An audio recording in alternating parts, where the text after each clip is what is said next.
Welcome to the debate. Vaikuntha దర్శనం విషయంలో ఊహకందని పెను విషాదం చోటు చేసుకుంది. ఈ విషాదానికి సంబంధించినటువంటి అంశంలో 6 మంది చనిపోవడం, అనేక మంది గాయాలయ్యాయి. సో ఆ బ్రహ్మాండ కోటి నాయకుడైనటువంటి వెంకటేశ్వర స్వామిని దర్శించుకోవాలని ఉత్తర ద్వారం గుండా లక్షలాది మంది భక్తులు ప్రతి ఏటా కూడా తిరుమలకు వస్తుంటారు. అందులో భాగంగానే ముందుగా టికెట్లు కూడా జారీ చేస్తున్నటువంటి నేపథ్యంలో వివిధ ప్రాంతాల నుంచి కూడా భక్తులు ఇతర రాష్ట్రాల నుంచి రావడం జరిగింది.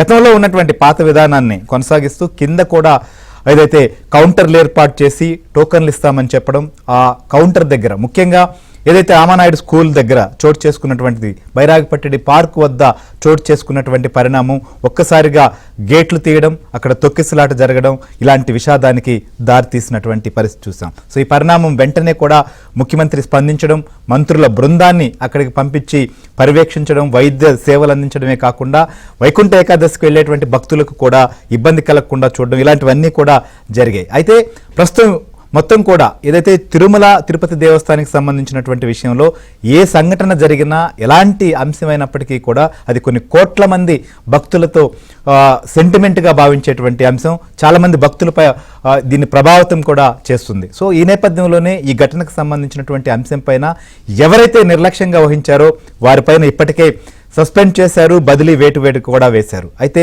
వీరే కాదు, ఇంకొంతమంది పైన కూడా వేటు పడే అవకాశం కూడా కనిపిస్తోంది.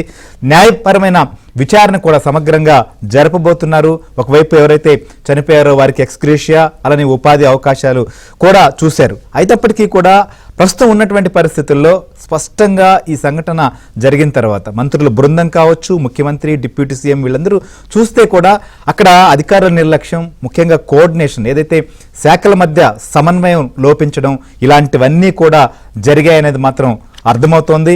సో ఏదైతే చనిపోయినటువంటి వారిని ఒకవైపు ఓదారుస్తూనే క్షతగాతులకు వైద్యం సేవలు అందించడం పైన అటు ముఖ్యమంత్రి దగ్గరగా వారందరితో కూడా మాట్లాడడం, మంత్రులు వారందరితో కూడా మాట్లాడడం అన్నీ కూడా మనం చూసాం. సో ఈ విషయంలో ఇప్పటికీ ఎవరైతే ప్రభుత్వం అన్ని రకాలుగా అండగా ఉండే ప్రయత్నం చేస్తోంది, ఇంకోవైపు టీటీడీ ఈ విషయంలో జరిగినటువంటి తప్పిదం పైన అత్యవసర భేటీ కూడా ఇవాళ నిర్వహించారు.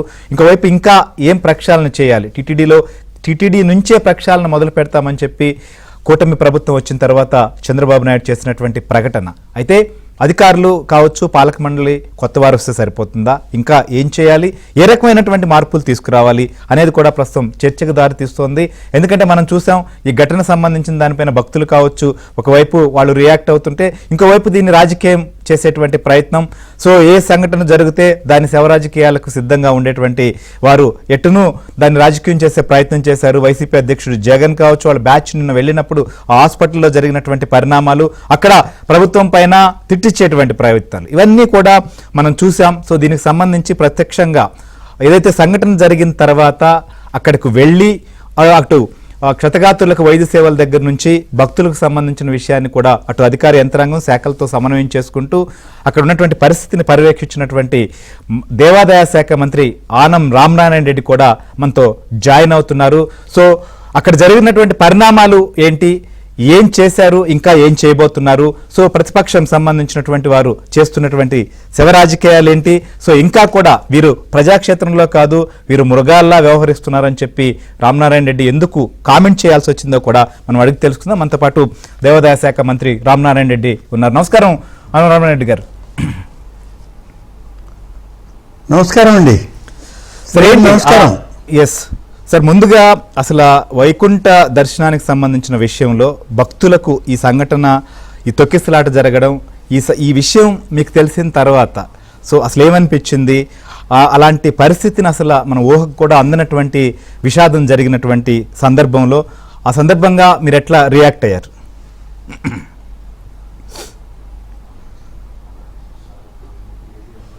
రాష్ట్రంలో గౌరవ ముఖ్యమంత్రి గారు, ప్రధానమంత్రి గారు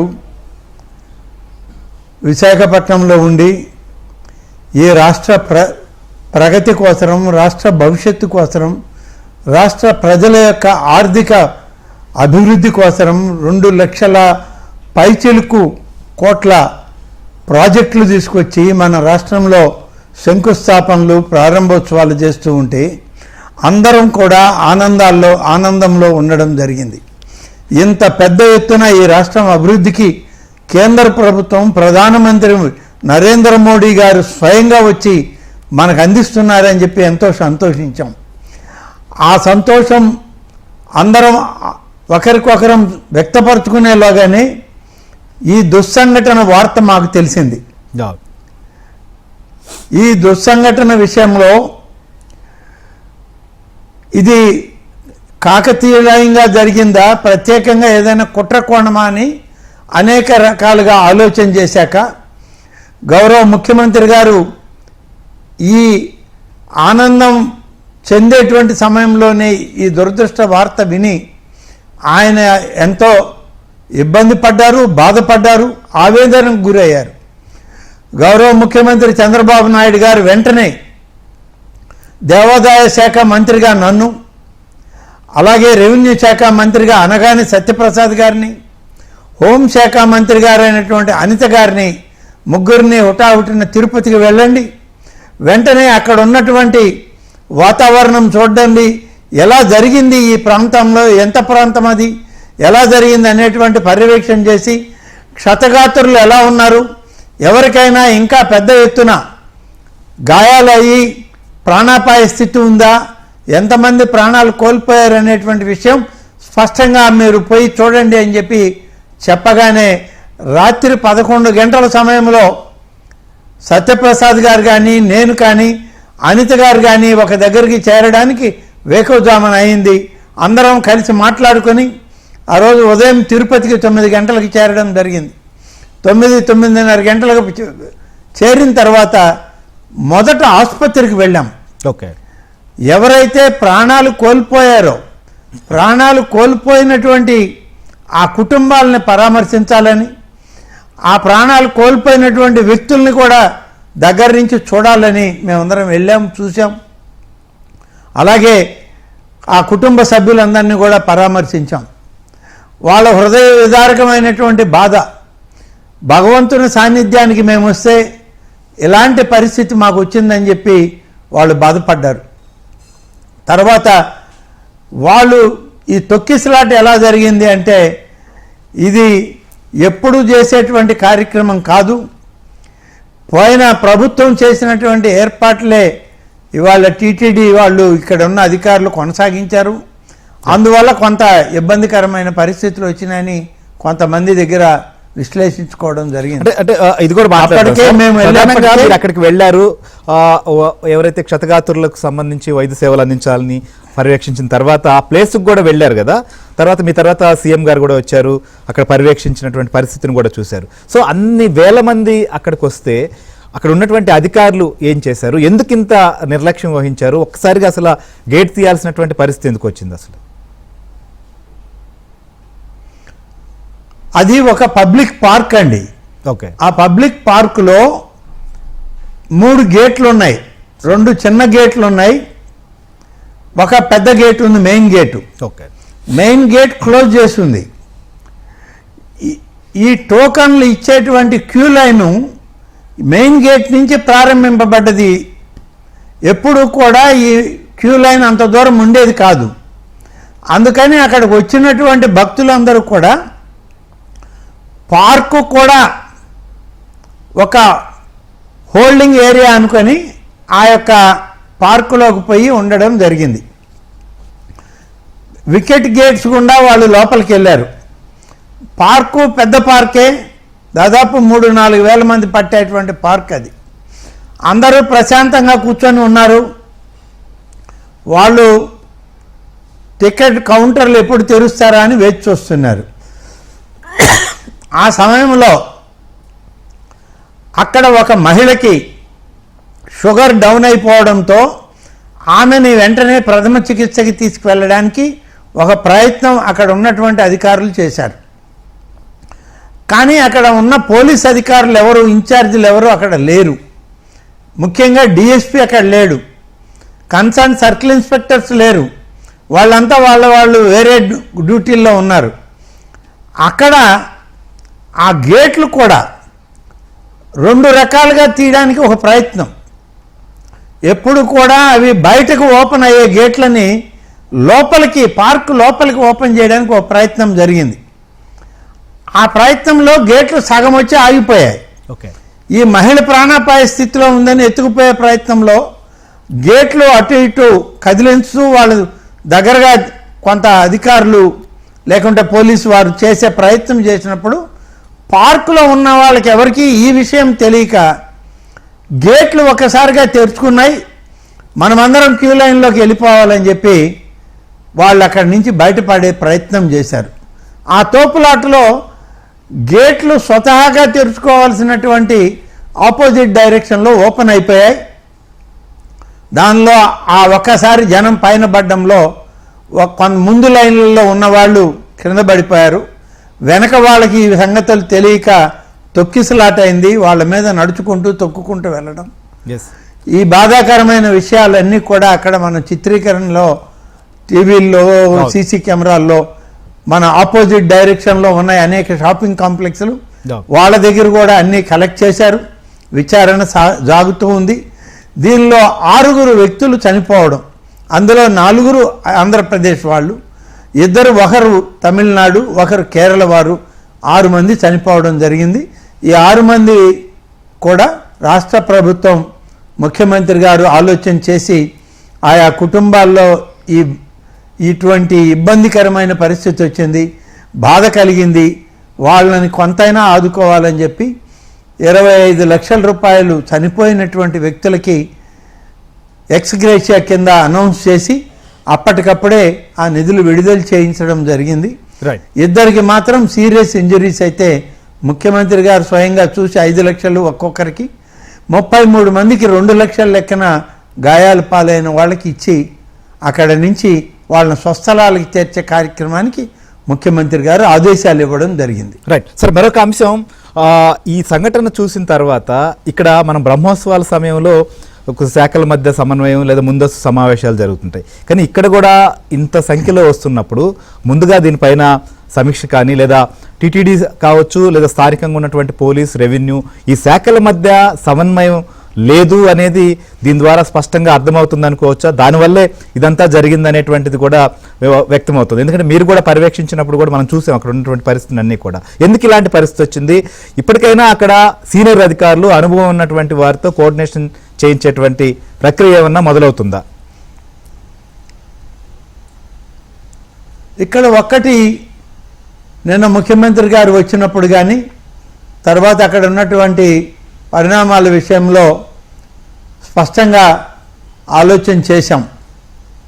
అక్కడ జిల్లా అడ్మినిస్ట్రేషన్ తోటి తిరుమల తిరుపతి దేవస్థానం అడ్మినిస్ట్రేషన్ 2 కోఆర్డినేషన్ జరగాలి. కోఆర్డినేషన్ మీటింగులు కూడా జరగాలి. ఆ జరిగే ప్రక్రియ జరిగిందని డిస్ట్రిక్ట్ అడ్మినిస్ట్రేషన్ చెప్తుంది, టీటీడీ అడ్మినిస్ట్రేషన్ చెప్తుంది. ఇందులో ఎక్కడ సమన్వయ లోపం జరిగింది అనేటువంటిది వాస్తవం, దీంట్లో ఏమి దాపరకం లేదు. ఆ సమన్వయ లోపం, ఆ యొక్క సమాచార లోపం ఎక్కడ జరిగింది అనేటువంటి విషయం మీదనే ఇప్పుడు విచారణకి ఆదేశించడం జరిగింది ముఖ్యమంత్రి గారు. కానీ ఒక విషయం, బ్రహ్మోత్సవాలు చూశారు మీరు, అలాగే నవరాత్రుల ఉత్సవాలు చూశారు. వీటన్నిటికీ టెంపుల్ అడ్మినిస్ట్రేషను, ఎండోమెంట్స్ అధికారులు, మంత్రివర్గం, రాష్ట్ర ప్రభుత్వం సమన్వయం చేసింది. అనేక సమావేశాలు పెట్టాం. మంత్రుల స్థాయిలో నేను కూడా సమావేశాలు అటెండ్ అయ్యాను. నవరాత్రి ఉత్సవాలు ఈ ప్రభుత్వంలో చాలా బాగా జరగాలనేది ముఖ్యమంత్రి గారి ఆలోచన. గత ప్రభుత్వంలో వైఫల్యం చెందారు. నవరాత్రి ఉత్సవాలు విఫలమయ్యాయి. అప్పుడు ఉన్నటువంటి మంత్రులు ఆలయాల్లో ఉన్న వెండి సింహాలను కూడా ఎత్తుకుపోయినటువంటి దారుణమైన స్థితి చూసాం మనం. అమ్మవారి ఉత్సవాలు సజావుగా సాగాలన్నటువంటి ముఖ్యమంత్రి గారి ఆలోచన మేరకు, వారి ఆదేశాల మేరకు అన్ని శాఖలతో సమన్వయం చేశాం. రెవెన్యూ, పోలీస్, అలాగే దేవాదాయ శాఖ, ఆలయ పాలక వర్గం అందరితో చేసి నవరాత్రుల ఉత్సవాల్ని దిగ్విజయంగా జరిపించాము. మూలా నక్షత్రం రోజు ముఖ్యమంత్రి గారు స్వయంగా అమ్మవారికి వారి కుటుంబ సభ్యులతో వచ్చి వస్త్రాలు ఇచ్చారు. చీరసారెలను అమ్మవారికి బహూకరించారు.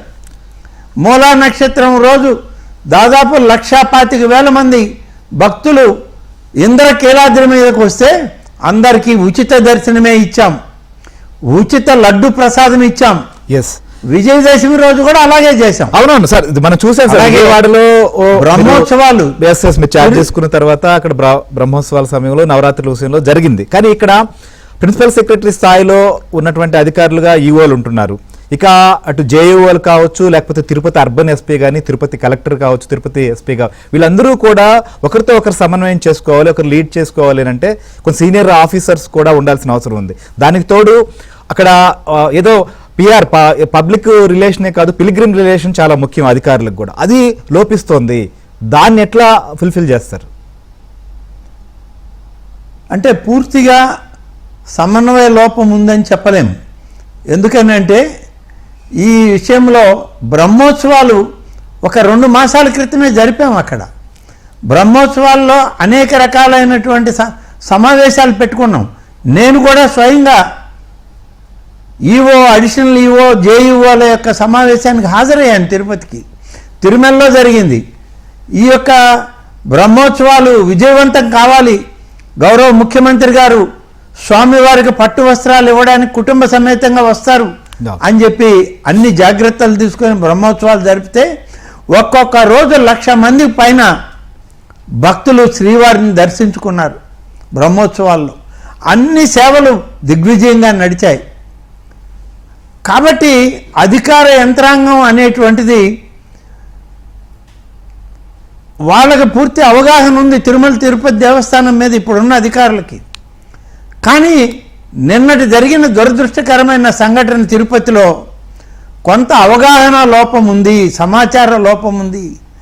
ఆ సమాచారాన్ని ఒకరికొకరు పంచుకోవడంలో వైఫల్యం చెందారనేది వాస్తవం. అందులో ఇప్పుడు తిరుమల తిరుపతి దేవస్థానానికి బోర్డు వేయడం జరిగింది. అనుభవజ్ఞులు, సీనియర్లైనటువంటి సభ్యులు ఉన్నారు, చైర్మన్ గారు ఉన్నారు. అధికారులు, చైర్మన్ గారు, బోర్డు సభ్యులు కలిసి ఇంకా ఎక్కువ బాగా చేయాల్సినటువంటి పరిస్థితుల్లో ఈ సంఘటన జరగడం అనేటువంటిది అందరం కూడా బాధపడ్డాం. ముఖ్యమంత్రి గారు అయితే చాలా ఆవేదన చెందారు, ఆందోళన చెందారు.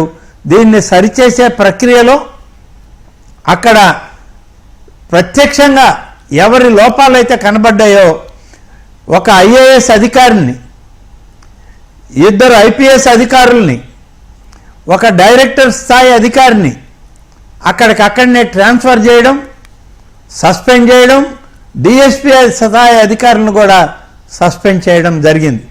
కాబట్టి ఎక్కడైనా తప్పు జరిగితే సేవలలో, స్వామివారి సేవల్లో నిర్లక్ష్యం వహించారనేది స్పష్టంగా తెలిస్తే దాని మీద చర్య తీసుకోవడానికి ఈ ప్రభుత్వం వెనుకాడదు అనేటువంటి సంకేతం గౌరవ ముఖ్యమంత్రి గారు నిన్న అక్కడ ఇవ్వడం జరిగింది. Right sir.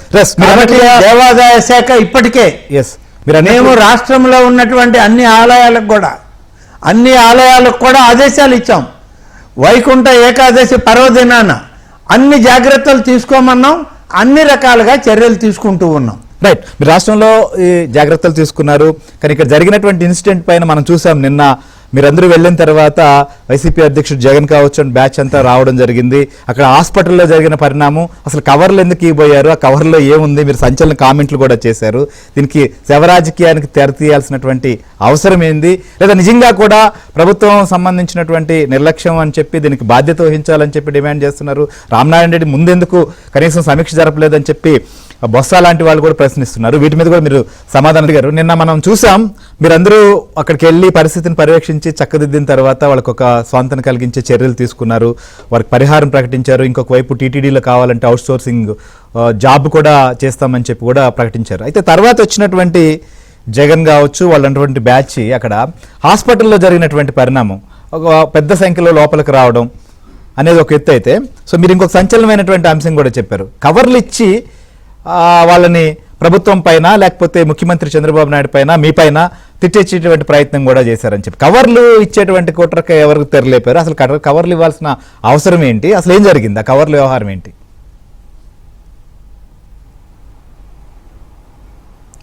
నిన్న ముఖ్యమంత్రి గారి పర్యటన జరిగింది. ముఖ్యమంత్రి గారు అందరినీ పరామర్శించిన తర్వాత వారి వారి ఇబ్బందులు తెలుసుకొని అక్కడికక్కడే డాక్టర్లకి వైద్య శాఖ మంత్రి గారికి ఆదేశాలు ఇచ్చి వాళ్ళకి మంచి వైద్య సౌకర్యాలను ఏర్పాటు చేసి స్వస్థలాలకు చేరే వరకు వాళ్ళకి అన్ని విధాలుగా తోడుగా ఉండమని చెప్పి ఆదేశాలు ఇచ్చారు. అలాగే భక్తులు చాలామంది గాయాల పాలైన వాళ్ళే అడిగారు ముఖ్యమంత్రి గారిని, అయ్యా మేము ఏదో దైవ దర్శనానికి వచ్చే మాకు ఈ పరిస్థితి జరిగింది, ఎందుకు జరిగిందో మేము ఊహించలేకున్నాం, మమ్మల్ని దైవ దర్శనం చేయించి మా ప్రాంతాలకు పంపండి అని అడిగితే అక్కడికక్కడికే టీటీడీ అధికారులకు ఆదేశాలు ఇచ్చి దాదాపుగా 52 మంది పైన ఉన్నటువంటి వారందరినీ తిరుమలకి తీసుకెళ్ళి దైవ దర్శనం చేయించి స్వస్థలాలకు వెళ్ళి పంపించండి అని చెప్పి ఆదేశాలు ఇవ్వడం జరిగింది. అదే క్రమంలో కార్యక్రమాలు కూడా ప్రారంభించడం జరిగింది. ముఖ్యమంత్రి గారు తన కార్యక్రమం అక్కడ అయిపోయి వెంటనే ఈఓ టీటీడీ అడ్మినిస్ట్రేటివ్ బంగ్లా అక్కడికి వెళ్ళారు ఆఫీస్కి.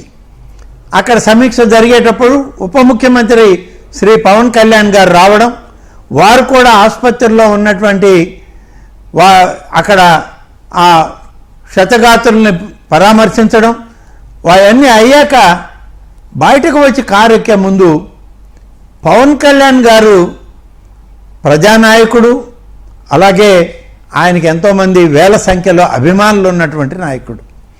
ఆయన ఒక ఉప ముఖ్యమంత్రే కాదు, అంత సంఖ్యలో ఉన్న ఆయన అభిమానులందరూ ఆయనకి జేజేలు కొడుతుంటే ఆయన ఒకటే చెప్పాడు, ఇక్కడ చనిపోయినటువంటి కుటుంబాలు ఉన్నాయి, బాధలో ఉన్నటువంటి కుటుంబాలు ఉన్నాయి, మనం జైలు కొట్టుకోవడం సభ్యత సంస్కారం కాదు, ఆపండి అని చెప్పి ఆపించాడు వాళ్ళ అభిమానుల చేత.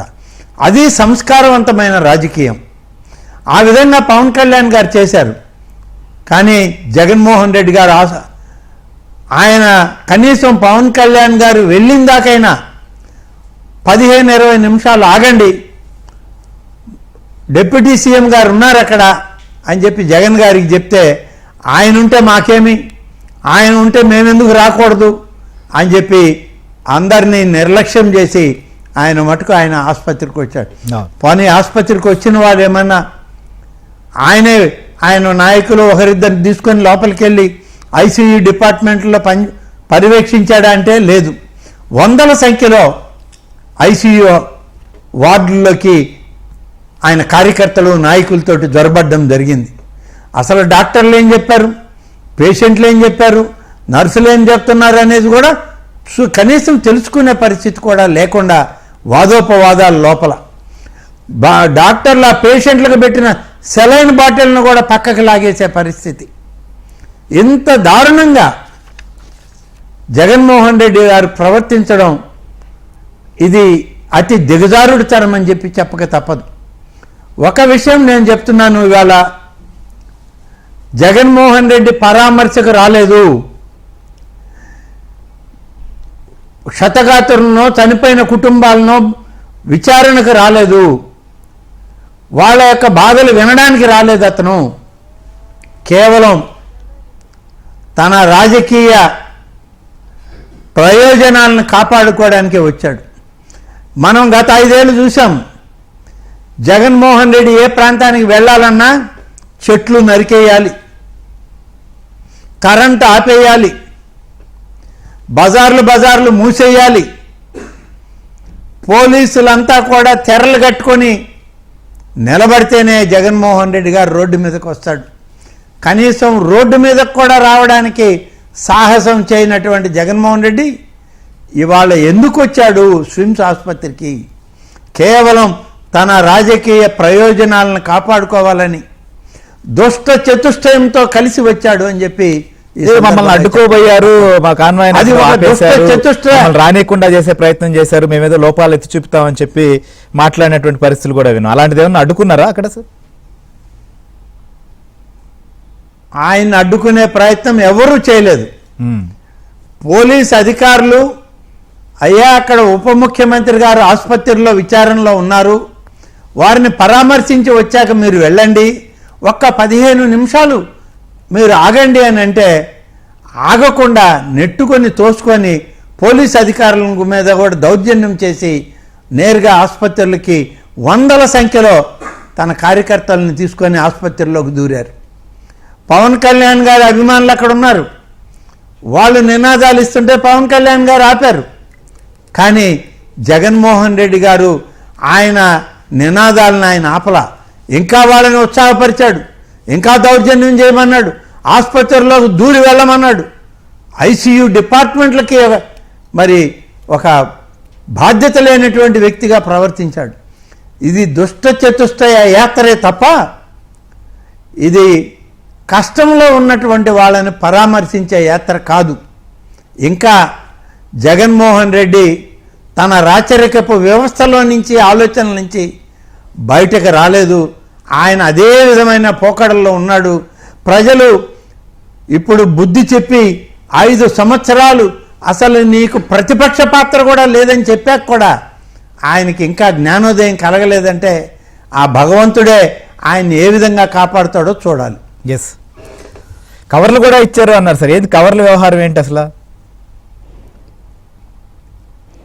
పవన్ కళ్యాణ్ గారు బయటకు వచ్చాక అక్కడ ఉన్నటువంటి భక్తులందరూ ఎవరు మటుకు వాళ్ళు తిరుమలకి వెళ్ళాలని కొందరు, తమ స్వస్థలాలకు వెళ్ళాలని కొందరు బయలుదేరుతూ ఉంటే వాళ్ళు అడిగిన ప్రకారం దర్శనం చేయించి పంపుదామని టీటీడీ అధికారులు అక్కడికి వెళ్తే అక్కడ ఈ దుష్ట చతుష్టయంలోని ఒక వ్యక్తి 18 మందే ఉన్నటువంటి ఆ పేషెంట్ల దగ్గరికి వెళ్ళి, క్షతగాత్రుల దగ్గరికి వెళ్ళి, ప్రభుత్వాన్ని మీరు దుయ్యబట్టండి, చంద్రబాబు నాయుడిని మీద ఆరోపణలు చేయండి, మా జగన్ బాబు వస్తున్నాడు, మా నాయకుడు వస్తున్నాడు, మీ అందరికీ మేము కవర్లు ఇస్తామని చెప్పి 18 మందికి తెల్ల కవర్లు పంచినటువంటి విషయం ఇవాళ ఆసుపత్రిలో అక్కడ డ్యూటీలో ఉన్న డాక్టర్లను కానీ నర్సుల్ని కానీ ఎవరిని అడిగినా చెప్పే పరిస్థితి.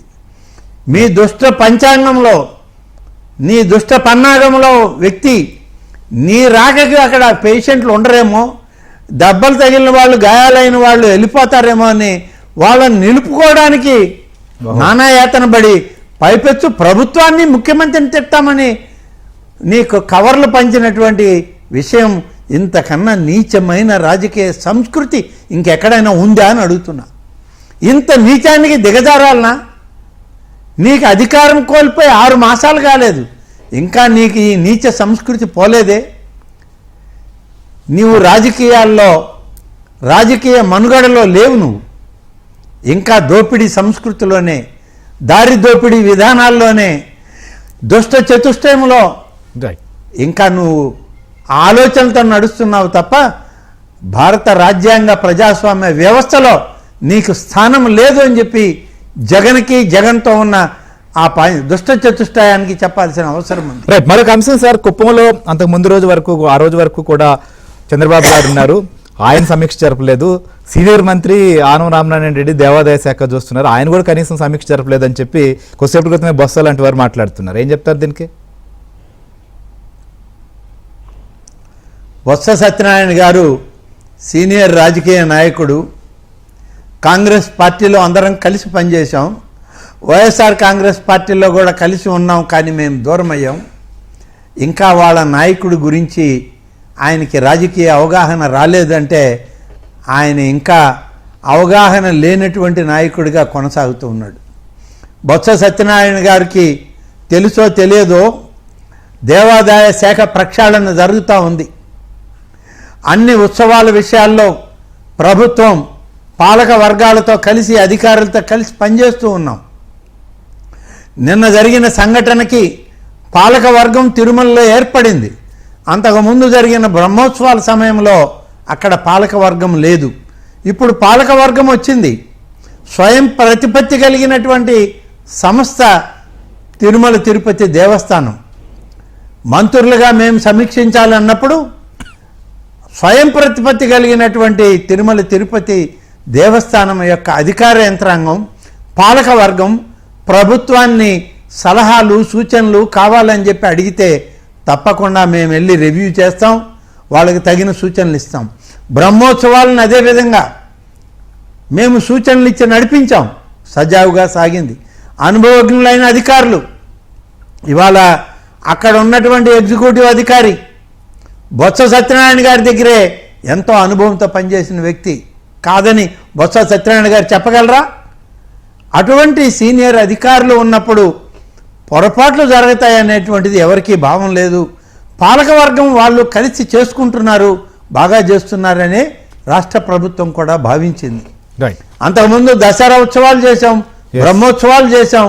ఇవాళ ఈ ఉత్సవాల్లో 1-2 రోజులు జరిగేటువంటి ఈ యొక్క వైకుంఠ ఏకాదశి, వైకుంఠ ద్వాదశి, ఈ ద్వార దర్శనాలను మనం ఎక్కువగా దీని మీద అధికార యంత్రాంగం పాలక వర్గాలు పనిచేస్తాయని చెప్పి మేము కూడా భావించాం. ఒక దురదృష్టకరమైన సంఘటనను పట్టుకొని ప్రభుత్వం మీద నిందలు వేయాలని, అలాగే దేవాదాయ శాఖ మంత్రిగా నన్ను ప్రశ్నించాలని, నా మీద బురద చల్లాలని ఒక ప్రయత్నం చేస్తే వైసీపీ నాయకులకి అంతకన్నా దిగజారుడుతనం ఇంకొకటి ఉండదు. బొత్స సత్యనారాయణ గారి అనుభవం కలిగినటువంటి రాజకీయ నాయకుడుగా ఎంత దిగజారి మాట్లాడే స్థాయికి వచ్చారని అంటే ఆయన చూసి నాకు జాలి వేస్తుంది, ఆయన చూసి బాధపడాల్సిన పరిస్థితి ఏర్పడింది. రైట్. సో మరొక అంశం, టీటీడీ నుంచే ప్రక్షాళన మొదలు పెడతామని చెప్పి మీరు చెప్పారు. సో కొన్ని మార్పులు చేశారు, కానీ ఇవాళ జరిగిన సంఘటన తర్వాత అనేక లోటుపాట్లు కానీ ఇంకా చేయాల్సింది కనిపిస్తుంది. ఏం జరగబోతోంది, ఇంకా ఎలాంటి ప్రక్షాళన ఉంటుందనుకోవచ్చు? ముఖ్యంగా అధికారులకు సంబంధించి లేదా సమన్వయ లోపాన్ని ఏ రకంగా అధిగమిస్తారు? తిరుమల తిరుపతి దేవస్థానమే కాదు, ఆంధ్రప్రదేశ్ రాష్ట్రంలో ఉన్నటువంటి అన్ని ఆలయాలకు సంబంధించి గౌరవ ముఖ్యమంత్రి గారు అనేక సూచనలు చేశారు. మేము మా ఎన్డీఏ ఎన్నికల మేనిఫెస్టోలో పెట్టాం. ఆ పెట్టినటువంటి కార్యక్రమాలన్నీ నెరవేరుస్తూ వస్తున్నాం.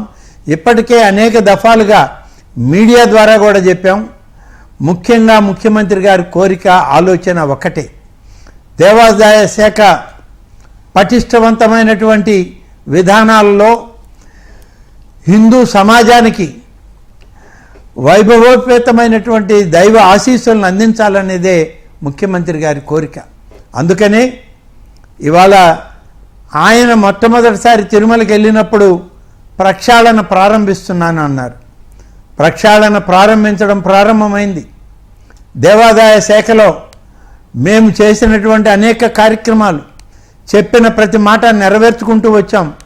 50,000 లోపల ఆదాయం ఉన్నటువంటి ఆలయాలకి ధూపదీప నైవేద్యాల కింద 5,000 రూపాయలు ఇస్తూ ఉంటే ఇప్పుడు 10,000 రూపాయలకి పెంచి బ్యాంక్ అకౌంట్లకు జమ చేస్తున్నాం.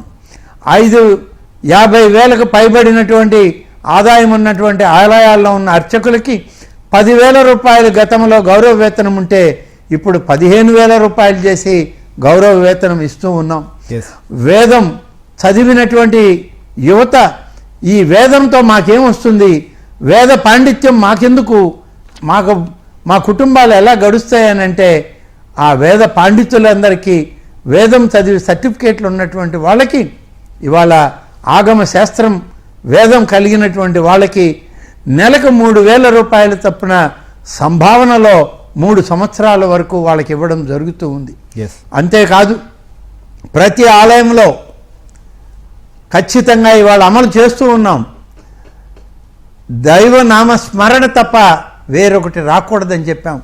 ఉదయం సాయంత్రం ఆలయాల్లో, అది వైష్ణవాలయాలైనా శైవాలయాలైనా అమ్మవారి ఆలయాలైనా, ఆ గుడిలో ఉన్నటువంటి దైవత్వంతో పాటే దైవ నామస్మరణ మరి ప్రతి నిత్యం అమలు కావాలన్నాం. ఇవాళ అమలు చేస్తూ ఉన్నాం. గతంలో ఇవన్నీ ఎవరు చేయలేదు, ఇవాళ మేము చేస్తూ ఉన్నాం. అంతేకాదు మీకు తిరుమల తిరుపతి దేవస్థానంలో కూడా అనేక సమస్యల్ని పరిష్కరించుకుంటూ వచ్చాం. ఇవాళ పాలకవర్గం కొత్తగా వచ్చింది. ఈ కొత్త పాలకవర్గంలో మంచి అధికార యంత్రాంగం కూడా ఉంది, కలిసి పనిచేస్తుంది. చేయాలని నిన్న ముఖ్యమంత్రి గారు కూడా ఖచ్చితమైన ఆదేశాలు ఇచ్చారు. ఫైనల్ కాదండి, ఇటు శ్రీవారి భక్తులకు కావచ్చు, లేకపోతే మొత్తం కూడా ఈ సంఘటన తర్వాత భక్తులకు ఎలాంటి భరోసా ఇస్తారు, ఫైనల్ గా ఏం చెప్తారు? తిరుమల తిరుపతి దేవస్థానంలో ముఖ్యంగా ఈనాడు జరిగిన సంఘటన అది దురదృష్టకరం. ప్రభుత్వం దాని మీద విచారణ చేసి తప్పనిసరిగా సరైనటువంటి నిర్ణయాలని ఆచరణలోకి తీసుకురావడం జరుగుతుంది. అంతేకాదు నేను యావత్ భక్తులకి, యావత్ హిందూ సమాజానికి నేను ఇవాళ చేతులెత్తి నమస్కరిస్తూ వారికి విజ్ఞప్తి చేస్తున్నా, ఎలాంటి పొరపాటు ఎన్డీఏ కూటమి ప్రభుత్వంలో తెలుగుదేశం పార్టీ నాయకుడు ముఖ్యమంత్రిగా చంద్రబాబు నాయుడు గారు ఉన్నంత సమయంలో ఎలాంటి పొరపాటు జరగనేమో. స్వామివారి ఆగమ పండితులు అలాగే సంస్కారవంతమైనటువంటి పద్ధతిలో ఆగమోక్తమైన నియమాలతో ఇవన్నీ కూడా మేము కొనసాగిస్తాం. గతంలో లేనటువంటి సాంప్రదాయాల్ని ఇవాళ అన్నీ కూడా మేము తీసుకురావడం జరుగుతుంది. అదేవిధంగా ఇవాళ మేము ఇప్పటికే నిర్ణయం తీసుకున్నాం. ఆ నిర్ణయాల ఫలితం ఈరోజు ప్రతి ఆలయంలో కూడా సమీక్ష జరుగుతుంది. గౌరవ సభ్యులను కూడా పాలక వర్గాన్ని కూడా ఇద్దరు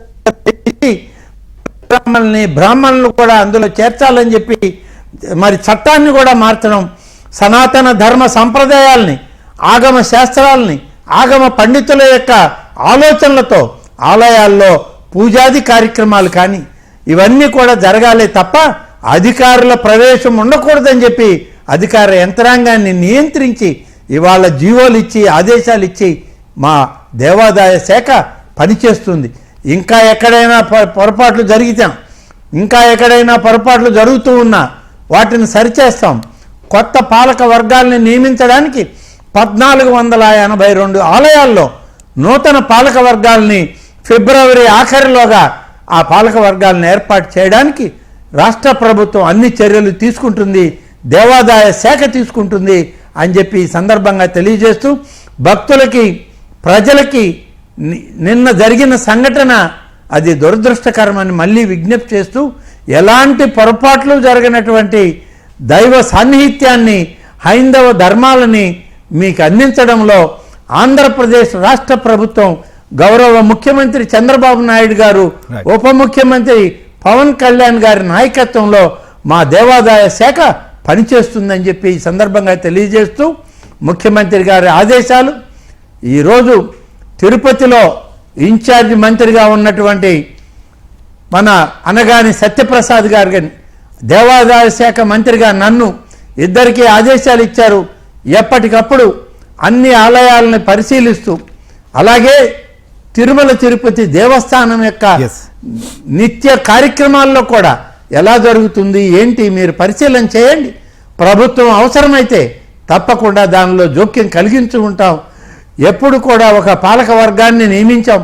ప్రత్యేక ప్రతిపత్తి తిరుపతికి ఉంది, తిరుమలకు ఒక ప్రత్యేక చట్టం ఉంది, ఇది అందరికీ తెలుసు, బొత్స గారికి కూడా తెలుసు. అయినా వారు మాట్లాడారు కానీ సమాధానం చెప్పడం కాదు. కానీ ఈ ప్రత్యేక ప్రతిపత్తి కలిగినటువంటి తిరుమల తిరుపతి దేవస్థానంలో అన్ని సజావుగా జరిగినంత వరకు పర్వాలేదు. ఎక్కడైనా పొరపాటు జరిగితే తప్పకుండా దేవాదాయ మంత్రిగా, ఇన్ఛార్జి మంత్రిగా మేమిద్దరం కూడా దాన్ని పరిశీలించాం. రాష్ట్ర ప్రభుత్వంలో మా అధినేత ముఖ్యమంత్రి గారికి నివేదించి సరైనటువంటి నిర్ణయాలు తీసుకొని దాన్ని సరిచేయడానికి మేము ప్రయత్నం చేస్తాం, గాడిని పెడతాం. దేవాదాయ శాఖ ఈ రాష్ట్రంలో మరి ప్రతి భక్తుడికి ఇవాళ సేవలు అందిస్తుంది. మీరు గమనించండి, ఆలయాలకు భక్తులు పెరిగారు. ఏ ఉత్సవాలకైనా గతంలో నిరాశ నిస్పృహలతో గృహాల్లోనే నిలిచిపోయినటువంటి భక్తులందరూ ఇవాళ వీధుల్లోకి వచ్చి, ఆలయాలకు వచ్చి, ఇవాళ జరిగినటువంటి ముక్కోటి ఏకాదశి వైకుంఠ మార్గం ద్వారా స్వామివారిని దర్శించడానికి లక్షలాది మంది తిరుమలతో పాటు ఈ రాష్ట్రంలో అన్ని వైష్ణవాలయాల్లో ఇవాళ పాలు పంచుకుంటున్నారు, వాళ్ళ దైవాన్ని కీర్తిస్తున్నారు అని అంటే, దైవాన్ని దగ్గర నుంచి వాళ్ళ యొక్క ఆశీస్సులు పొందుతున్నారంటే ఈ ప్రభుత్వం మీద ఒక నమ్మకం, ముఖ్యమంత్రి మీద ఒక విశ్వాసం, ఈ దేవాదాయ శాఖ మీద ఒక ఆత్మవిశ్వాసంతో భక్తులు పెరిగారు. దైవ నిర్ణయాలకి అనుగుణంగా మేము పనిచేస్తున్నామనేటువంటి నమ్మకం ఉంది. కాబట్టి ఇవాళ దైవ దర్శనాలకి లక్షలాది మంది ఇవాళ మరి ఆలయాలకు వస్తున్నారని చెప్పి ఈ సందర్భంగా తెలియజేస్తున్నాం. థ్యాంక్ యూ రామనారాయణ రెడ్డి గారు, మీ విలువైన సమయాన్ని కూడా ఏబిఎన్కి అందించి సో భక్తులకు కూడా ఒక భరోసా కల్పించారు. సో చూద్దాం రాబోయే రోజుల్లో కూడా ఇంకా అవసరమైనటువంటి మార్పులు ప్రక్షాళన దిశగా కూడా ప్రభుత్వం చర్యలు